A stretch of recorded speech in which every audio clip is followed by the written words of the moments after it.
Bismillah, alhamdulillah, wassalatu wassalamu ala rasulillah wa ala alihi wa sahbihi ajma'in. This may be my last reflection on the incredibly deep impact and imprint my short and brief interactions with Sheikh Abdullah Kamil, rahimahullah, have left on me. And it is the fact that, in our perception of ourselves, our self image, and also our share of contributing to the sacred work of Allah subhanahu wa ta'ala, His Messenger sallallahu alayhi wasallam, the Quran, our real challenge today is a challenge of self worth, a challenge of, reliance upon the ultimate resource, Allah Azza wa Jal, a challenge sometimes of creativity. And that our problem right now as an ummah is far more, the possible things we can do, yet we sell ourselves short, than the impossible things we wish we can do, and we just lament on them in unproductive ways without end. And how that pertains to Sheikh Abdullah is that this was a man who was visually impaired, right? And yet he was able to penetrate so many hearts and homes. He was able to impact so many lives and touch, so many sectors of society.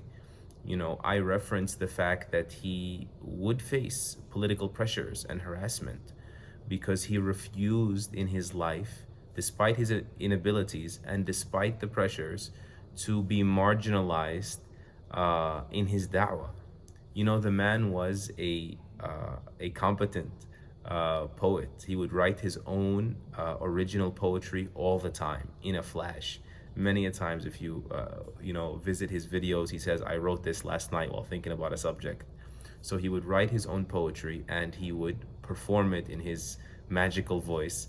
And one of his most famous spoken words or write-ups was in defense of the Prophet sallallahu alaihi wasallam during one of the many cycles that we all, experience of people attacking, disparaging, demonizing the Prophet sallallahu alaihi wasallam.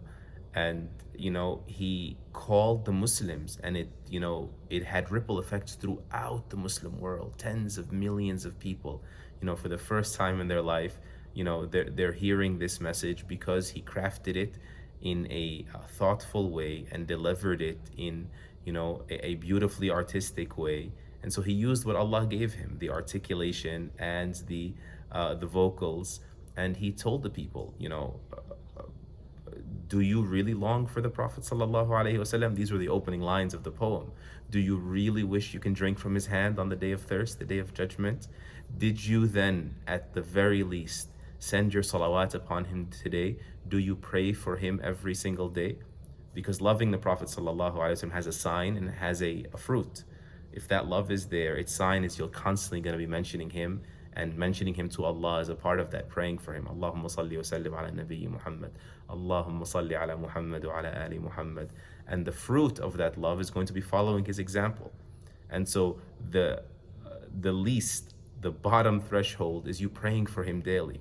So he's saying we cannot sort of in a reactionary, superficial way act all upset that some, wrongdoer, some oppressor, some ignorant person, mocks the Prophet alayhi salatu wasalam, or criminalizes some practice, some peaceful, well-guided practice we take from his sunnah in any part of the world. That's not enough. You need to do more. And this had ripple effects throughout the Muslim world. And it even, had political ramifications on him and his freedoms, yet he still did it. So if a man with his challenges, with his hindrances, being visually impaired, being in a, developing country, being, politically suppressed, could do things, then so can you. Do not get bogged down with the things we wish we could have right now as an ummah, but we can't. We can't. Some things will not happen by tonight midnight. And so let's not be distracted by them from the things that we can do right here and now. We just need a little bit of optimism, a little bit of determination, a little bit of creativity. Nothing's random. Why did Allah cause you to live in this age, in that part of the world? With this skill set, you have it. If Sheikh Abdullah had it, you have some too.